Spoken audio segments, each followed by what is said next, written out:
First topic. What First is topic: Kamaru Usman versus Gilbert Burns. it? Recap? Recap, Oof. analysis, Oof. everything. Go on. I didn't watch the fight, so it's on you, buddy. You didn't watch any of it? I watched a knockout in the third round, right? Where Yeah. he dropped him with the right. Yeah. And then- Do you know what position? It's very important. That's why I'm saying it. What do you mean? Like, what position? Like, what stance was he in? The southpaw? Yeah, he went to southpaw. He was southpaw, right? So Kamaru Usman isn't the best striker by By any means. by any means, right? But he does the things very, very well. So what he does is he throws really powerful single shots. So he's able to.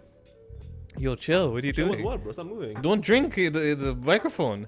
It's okay. Relax. Anyway, so Kamaru Usman, he throws single shots. He doesn't turn off your phone, man. It's not even me, bro. Relax. What's wrong with you? Anyways, Kamaru Usman throws a lot of single shots, right? So he's not the guy that will string together all these combinations, right? He won't go to body, head kick, uppercut. He won't throw those combinations together. He can't throw head kicks. No, I think he threw throwing head kicks, Yeah, I know. but the guy has to like dip his head really Yeah. low. Anyways, so he throws a lot of like big single shots, right? So he's orthodox, right? So his left foot is in front of his right foot, right? So he uses his jab with his left hand, and then he'll throw a straight with his right.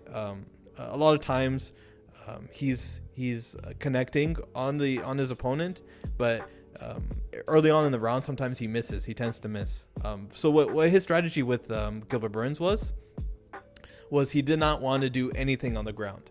So before this fight happened, there was all this discussion because Gilbert Burns and Kamaru Usman used to train at the same camp, right? They were both at I forget what the camp is called. AT&T? No, I always call it AT&T. ATT, American Top Team. Was it? Sure. No, it wasn't Black Zillions. That's Okay. where they were with Rashad Evans and stuff. So they were training partners for years and years and years. So when you're training with partners for years, you'd have you download what that person's able to do. You know their tendencies. You know what they're better than you at, and vice versa, what you're better than them at. Before that fight was happening, there's a lot of talk about is Kamaru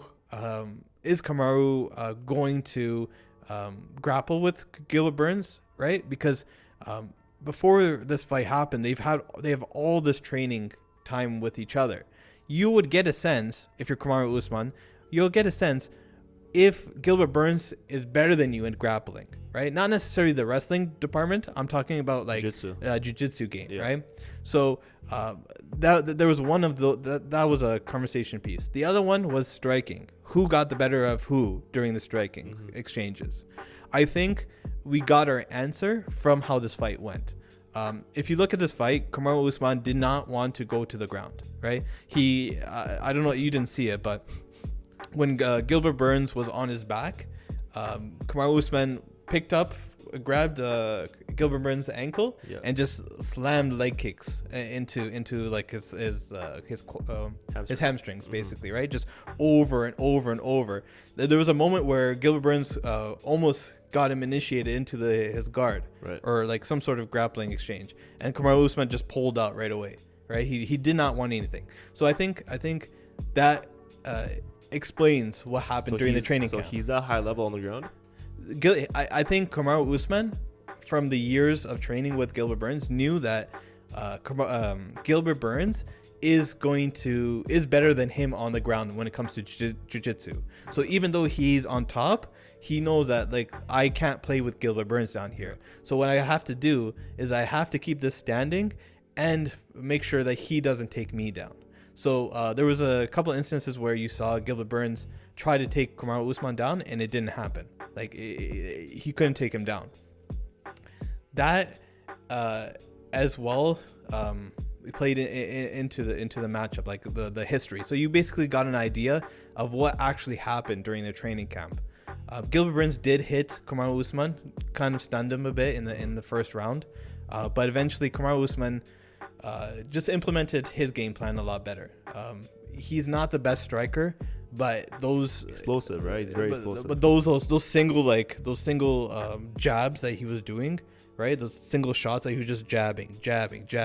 And what he does is that when he jabs, he won't like a lot of times he won't just stand there and go like this, right? He'll throw a lot of his power into that jab, Yeah. right? So he'll like step forward and jab. Like Khabib almost, you know? In that fight against who is it? It was Gaethje, right? Where he showed off his jab. For all three rounds. Their jabs is a little bit different, but Stiff jab, basically. the way that they incorporated with their game plan, their strategies, is kind of similar, because Khabib throws his jab like that because he knows that the guy can't take him down. But he started throwing it more recently, though, right? Like it was only Kamaru Usman? Yeah. Yeah, that's basically his game plan. He's not going to be able to beat you.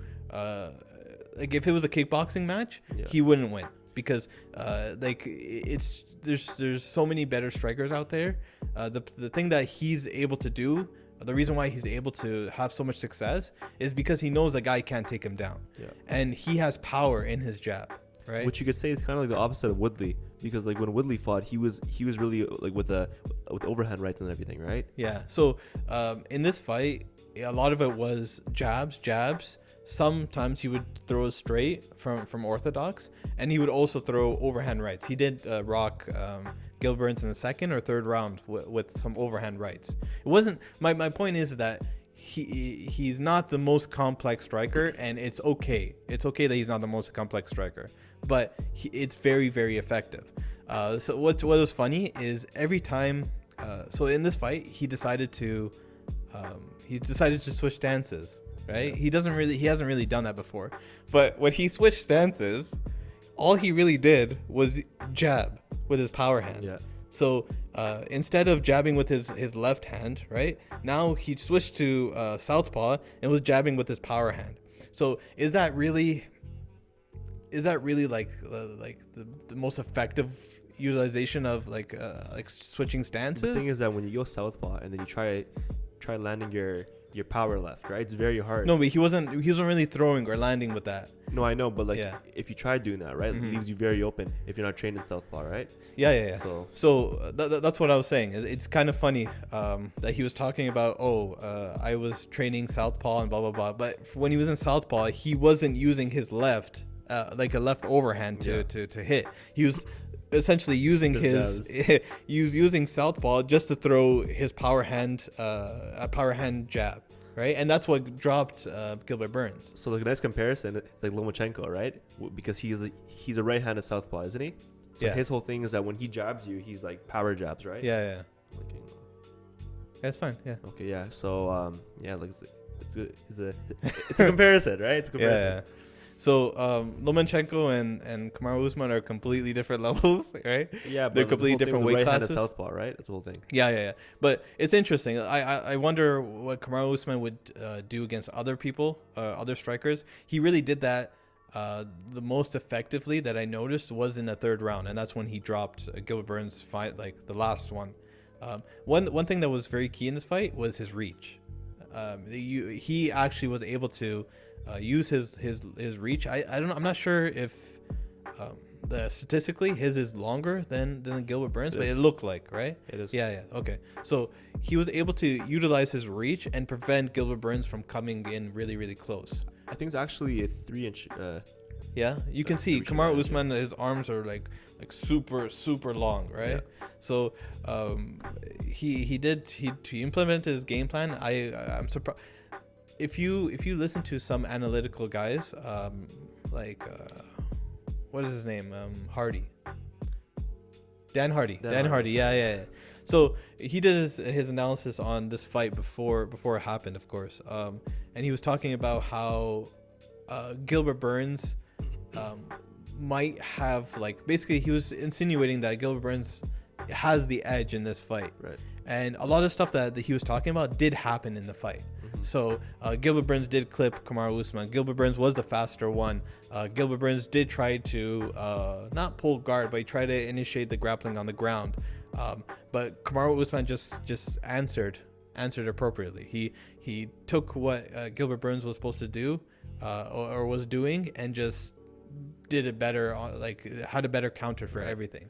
So he refused to gets to initiate into Gilbert Burns' plan, and he just kept on his own train.